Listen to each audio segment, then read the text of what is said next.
All right, so we're diving into some pretty intense stuff today. Yeah. You know, a lot of you guys have been asking about covert contracts in marriage and how to kind of see them and maybe even rework them a little Yeah, bit. exactly. Especially from like a red pill perspective. Right, exactly.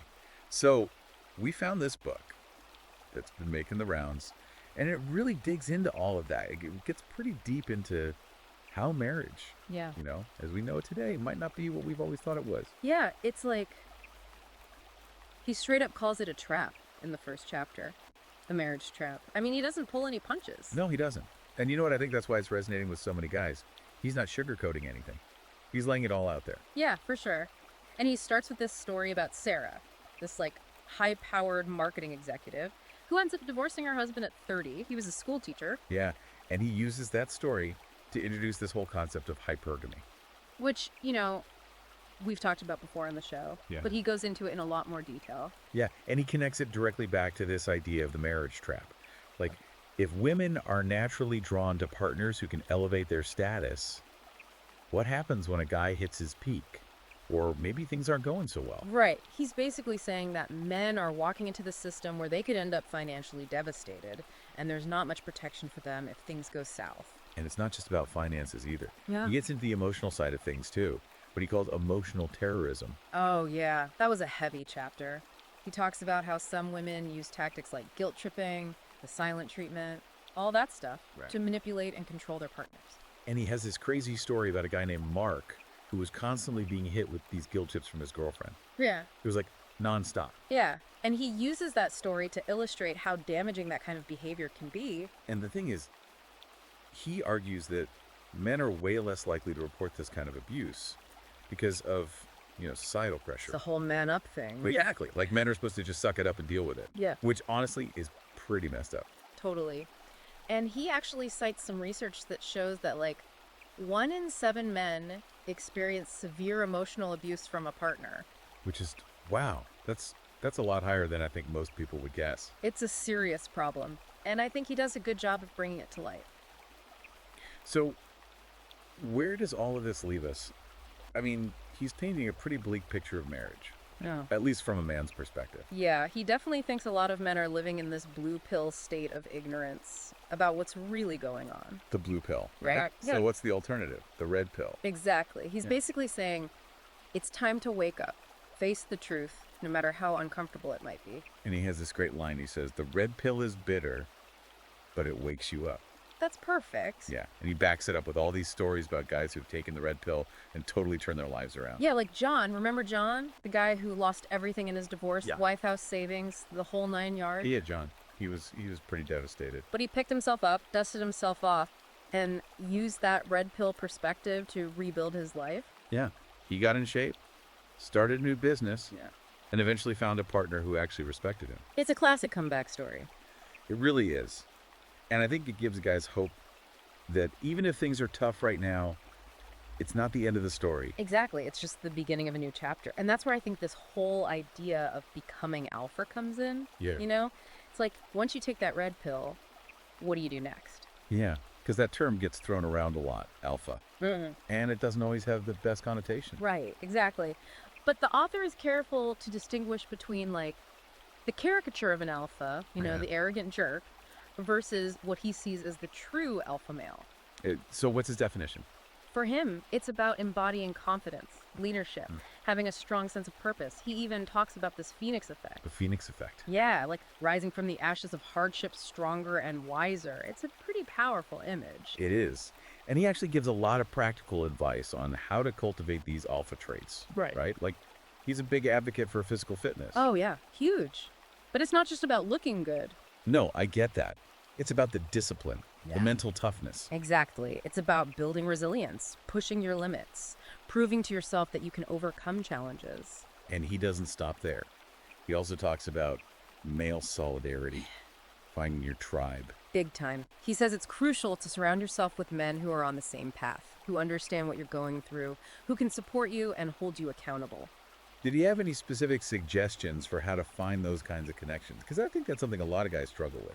Yeah, for sure. He talks about joining groups or clubs that align with your interests, whether it's martial arts entrepreneurship, even just a men's book club.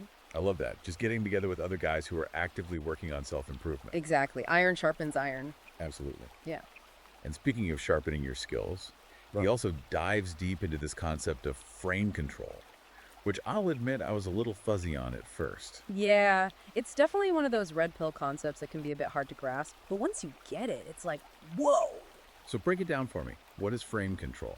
Okay, so basically, frame is about the underlying context or perspective that shapes an interaction. Okay, that makes sense. And the person who controls the frame, they're the ones dictating the terms of engagement, so to speak. So how does this apply to relationships? Because it sounds like it could be pretty easily misused. Oh, yeah, for sure. But the author is very clear that frame control is not about manipulation or dominance. Okay, good, because that's what I was thinking. It's more about being grounded in your values, knowing your boundaries, and not letting yourself get pulled into other people's dramas or emotional games. So it's about staying centered, not getting reactive. Exactly. He tells the story about a guy who lost his wife's respect because he was always seeking her approval, trying to please her all the time. Oh, I can see how that would backfire. Big time. By doing that, he gave away his frame and ended up looking weak and insecure. That's a perfect example of how losing your frame can really hurt you in a relationship. So how do you actually build and maintain a strong frame? Well, he gives a lot of practical advice on this, but I think it starts with self-awareness, Yeah. Understanding your values, your needs, what you're willing to tolerate. Right. Knowing yourself. Yeah. And then from there, it's about communicating clearly and assertively, not being afraid to say no, and not getting sucked into arguments or emotional spirals that you don't want to be a part of. It's like you're creating this force field around yourself, protecting your energy. Exactly. And this ties into what he says about the double bind that men face. The double bind. Yeah. Yeah. He talks about how society expects men to be both strong and sensitive, assertive but accommodating. It's this impossible balancing act. And it leaves a lot of guys feeling confused and frustrated, for sure. Totally. And his solution is to maintain your frame, to know who you are and what you stand for, no matter what anyone else says. That's powerful. I bet that resonates with a lot of men out there. I think so. Yeah. But, he doesn't shy away from the more, let's say, tactical aspects of attraction either. Oh, yeah. He gets into that too. Oh, yeah. He goes deep. Breaks down what women find attractive from both a biological and a psychological perspective. I'm curious to hear what he has to say. Because that can be a bit of a minefield. He doesn't sugarcoat anything. He talks about physical attractiveness, being fit and healthy. He even gets into fashion and grooming. Really? Fashion and grooming? Yeah, he says guys shouldn't underestimate the power of presenting themselves well. That's probably good advice for a lot of us. Probably. But it's not just about looks. He also stresses the importance of confidence. Inner confidence. Exactly. That unshakable belief in yourself and your value. He argues that confidence is magnetic, and it's something you can build through your actions, your accomplishments, your overall mindset. So it's about becoming the kind of man who naturally attracts others, rather than trying to chase after validation or approval. Right. And he also talks about social intelligence, being able to read social cues, navigate different situations, connect with people on an emotional level. I'm starting to see a pattern here. It's like all these different pieces, fitness frame, control social intelligence, they all fit together to create this overall aura of strength, confidence, attractiveness. That's a great way to put it. He's essentially laying out a blueprint for becoming the best version of yourself. Not just to attract women, but to succeed in all areas of life. Exactly. And the book also gets in some pretty controversial territory when it comes to the future of masculinity. Oh yeah, he doesn't Yeah. shy away from that, the whole gender war thing. Not at all. He argues that men are facing a crisis of identity in the modern world. I think a lot of guys would agree with that. I think so too.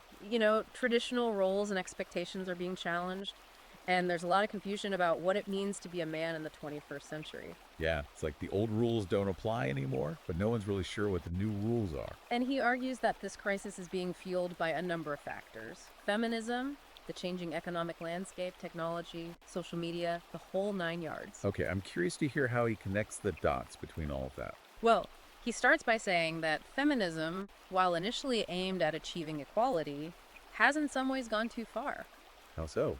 Well, he argues that it's created a climate where masculinity is often demonized or seen as toxic. I've definitely noticed that. Yeah. It's like any expression of traditional masculinity is automatically suspect. Right. And he also talks about how the changing economic landscape has made it harder for men to fulfill their traditional role as providers. That makes sense. With more women in the workforce, men are facing more competition, and it can feel like their value is being diminished, Exactly. And then you add in the influence of technology and social media. which is huge these days. Massive. And he argues that it's creating this culture of instant gratification, superficiality, and a disconnect from real world interactions. It's like we're constantly bombarded with these unrealistic images of success and happiness. Right. And it's hard not to compare yourself and come up short. So, where does he see all of this heading? Does he offer any solutions for navigating this gender war and reclaiming a sense of masculinity in the modern world? He definitely doesn't sugarcoat the challenges, but he does offer a lot of hope and practical advice.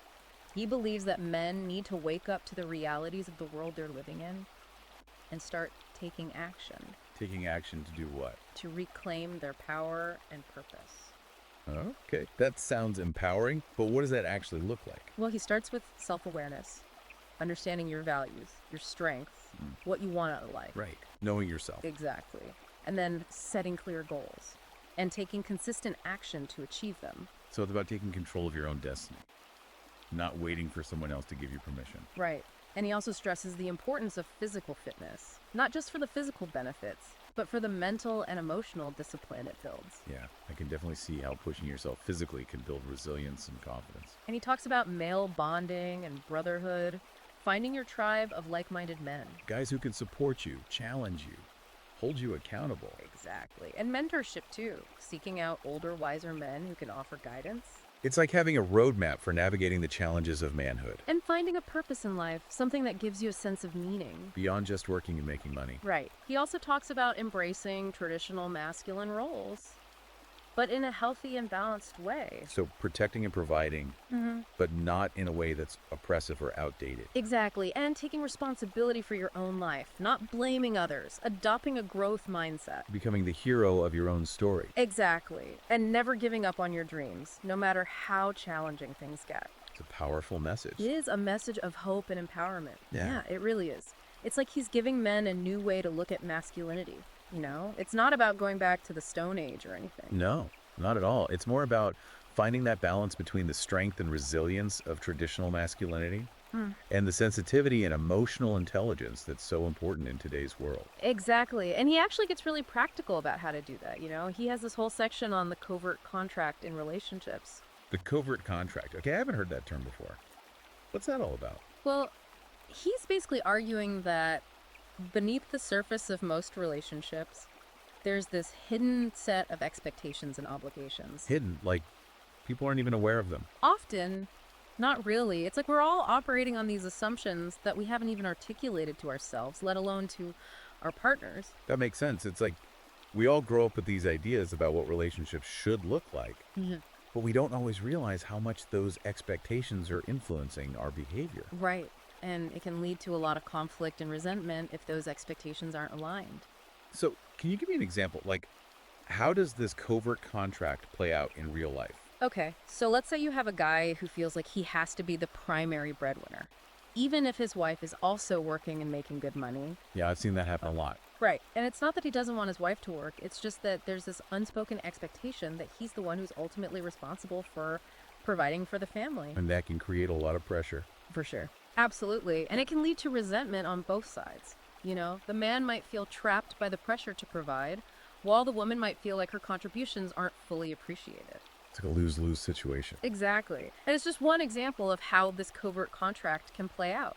He also talks about the unspoken expectations around emotional labor. Emotional labor. Yeah, like who's responsible for managing the emotional needs of the relationship? I see. And he's saying that women often end up doing most of that work. Right. And it can be exhausting. You know, constantly being the one who's there to listen, to offer support, to smooth things over. It can take a toll. And what about the men? Where do they fit into this? Well, he argues that men are often expected to be stoic and emotionally unavailable. The strong, silent type? Exactly. But that can lead to them feeling disconnected from their own emotions and from the emotions of their partners. It's like they're not allowed to be vulnerable. Right. And it can create a lot of distance in the relationship. So, what's the solution? How do we address this covert contract? Because it sounds like it's pretty deeply ingrained in our culture. Well, he's a big advocate for radical honesty and open communication. Okay, so Talking it out. Exactly. He encourages couples to have those tough conversations about their expectations, needs, desires. He even suggests that each person write down their non-negotiables. they're non-negotiables. Yeah, like Yeah. the values and principles they're absolutely not willing to compromise on. Wow. That's pretty intense. It is. But he argues that it's essential for building a strong and healthier relationship. I can see that. It's like laying all your cards on the table right Yeah, from the def- start. Exactly. And it's not just about talking. He also stresses the importance of setting boundaries. Boundaries, right. We've talked about that before. And most importantly, enforcing them. Because a boundary without enforcement is just a suggestion. Exactly. He's basically saying that you need to be willing to walk away from a situation or even a relationship if your boundaries are being violated. That's a tough one. But I get it. It's about self-respect. Absolutely. Knowing your worth and not settling for less than you deserve. I love that. And, you know, I think that's a theme that runs throughout the whole book. This idea of men empowering themselves, Yeah. taking control of their lives and their relationships. Yeah, totally. He's advocating for a future where masculinity is respected and valued, but it's not about dominating women or anything like that. No, it's about men and women working together Yeah. as equals with mutual respect and understanding. Exactly. And I think that's a message that a lot of people, both men and women, can get behind. Absolutely. Yeah. Well, this has been an amazing deep dive. Really eye-opening, I agree. A lot to think about. for sure. And for anyone who wants to learn more, I highly recommend checking out the full book. You can find it on Amazon Kindle and Google Play Books. All right, so we've covered a lot of ground today, from hypergamy and emotional manipulation to frame control and the covert contract. And the importance of male solidarity, Yep. self-improvement, and finding your purpose. We've really gone deep, and we hope you found it valuable. We'll be back next week with another deep dive. So make sure you subscribe to the channel and hit that notification bell so you don't miss it. Until then, keep those red pills handy and keep striving to become the best version of yourself. We'll see you next time.